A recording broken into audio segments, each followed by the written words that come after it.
the late, great Hannibal Lecter. I will not let these killers and criminals into our country.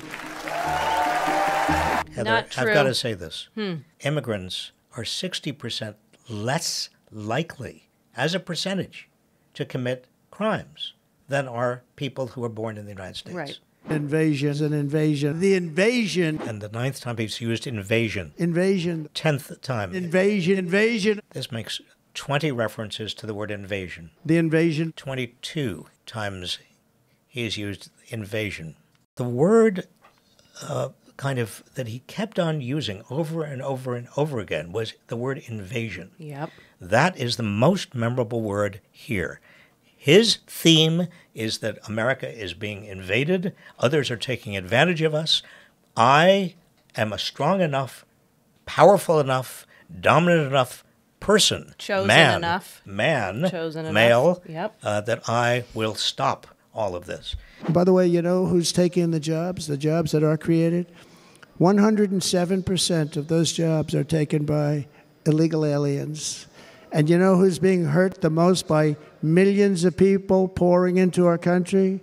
The black population and the Hispanic population. The notion that there are black jobs or Hispanic jobs is itself such a discriminatory, bigoted idea.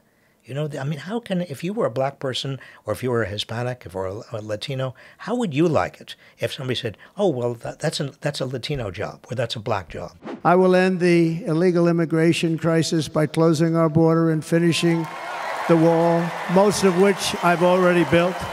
He replaced some links and a fence, practically. He did 52 miles of 2,000. And look at the whole notion of an immigration crisis is something that he conjured up.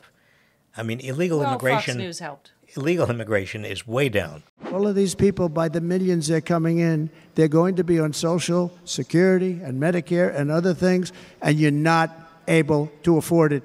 Okay, let me be clear. If you are an immigrant who's here illegally, undocumented, you cannot draw any Social Security, but you've got to pay into Social Security. Right. We debunked this at the debate. You and I are getting repetitive. Undocumented immigrants have paid in about $27 billion more into Social Security than they've got back. That's $27 billion that is supporting Americans who are here legally. Under the Trump administration, if you came in illegally, you were apprehended immediately and you were deported. Trump's massive deportation plan would be a disaster, a humanitarian disaster. It would be an economic disaster. He wants to round up 11 to 15 million people, put them in concentration camps. They're coming from prisons. They're coming from jails. They're coming from mental institutions and insane asylums. Also, this is just a smear. There is no evidence that people are coming from mental institutions or jails, which is his other favorite thing to say. This is an example of demagoguery.